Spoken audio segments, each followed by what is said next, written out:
পারে নির্দেশনা দেওয়া হয়েছে যেন সকলকে এই জিনিসটা অবহিত করা হয়। রাউন্ড আমরা মিস করে ফেলছি, তার রাউন্ডটা মিস করে ফেলছি। তো বাংলাদেশ সরকার এবার যেটা হচ্ছে যে আমরা সারা বাংলাদেশ হওয়ার পরে আমরা যে এখন যে ভিটামিন এ ক্যাপসুল খাওয়াবো, এটা হচ্ছে যে এই বাচ্চাদের রোগ প্রতিরোধ না করে।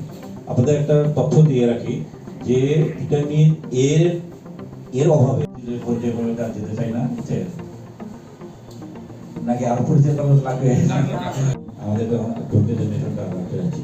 আর সবার সাথে যেহেতু আমার অনেক খাওয়াবো, সারা বাংলাদেশে খাওয়াবো, আমাদের এই পঞ্চগড় জেলাতেও আমরা এটা খাওয়াবো।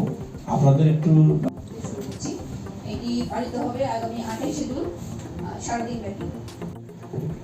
আসসালামু আলাইকুম।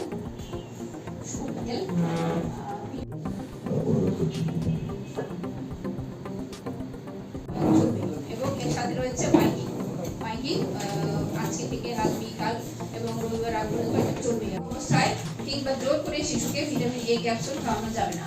সবগুলো ভিটামিন এ ক্যাপসুল বছরে আমাদের 2 বার ভিটামিন এ সাপ্লিমেন্টেশন করা হয়।